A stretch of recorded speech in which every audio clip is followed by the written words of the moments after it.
এই আন্দোলন যৌক্তিক এবং রামপাল এবং মোংলা এই যে দুইটি উপজেলা নিয়ে একটি আসন, এখানকার মানুষ এমনিতেই তারা বন্যা কবলিত এলাকায়, এই দুইটি আসনকে কেটে যেভাবে ভাগ করা হয়েছে, যদি এইটা কোনোভাবে থাকে তাহলে এই অঞ্চলের মানুষ বাংলাদেশের যেই সরকারের যেই সমস্ত সুযোগ সুবিধা আছে এগুলো তারা পাবে না। কালকে থেকে সারা দেশের মিডিয়াতে আমরা দেখতে পেয়েছি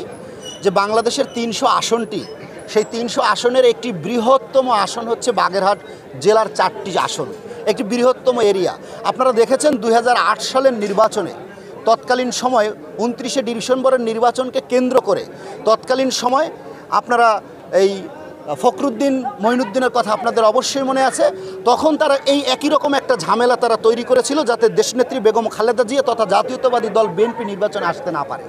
আমরা তারই পুনরাবৃত্তি দেখছি যে বর্তমান সরকারের যে নির্বাচন কমিশন, আমাদের কাছে মনে হচ্ছে শুধুমাত্র নির্বাচনকে বিলম্বিত করার জন্যই মনে হয় তারা এরকম একটা প্রক্রিয়ার ভিতরে যেতে চাচ্ছে। আমরা বাগেরহাটবাসী,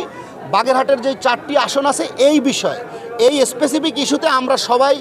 এক এবং অভিন্ন। সেখানে যারা আমাদের যত সহযোগী অঙ্গ সংগঠন, পাশাপাশি অন্যান্য দলেরও যারা নেতাকর্মী আছে, আমরা দেখেছি গতকালে আপনারাও দেখেছেন যে সকল মিডিয়াতে তারা ঐক্যবদ্ধ হয়ে আন্দোলন করেছে এবং আমরা বিশ্বাস করি এই আন্দোলন যৌক্তিক এবং রামপাল এবং মোংলা এই যে দুইটি উপজেলা নিয়ে একটি আসন, এখানকার মানুষ এমনিতেই তারা বন্যা কবলিত এলাকায়, এই দুইটি আসনকে কেটে যেভাবে ভাগ করা হয়েছে, যদি এইটা কোনোভাবে থাকে তাহলে এই অঞ্চলের মানুষ বাংলাদেশের যেই সরকারের যেই সমস্ত সুযোগ সুবিধা আছে এগুলো তারা পাবে না। আমরা বিশ্বাস করি যদি সরকার বর্তমানে, আমরা সাধারণভাবে তাদের কাছে আমরা কথা বলছি, যদি তারা সেটা মেনে না নেয়, আমরা রাজনৈতিক যে আন্দোলন আছে সেই আন্দোলন প্রয়োজন হলে বাগেরহাটকে সারা বাংলাদেশ থেকে বিচ্ছিন্ন করে দিয়ে আমরা আন্দোলন করে আমাদের দাবি আদায় করি।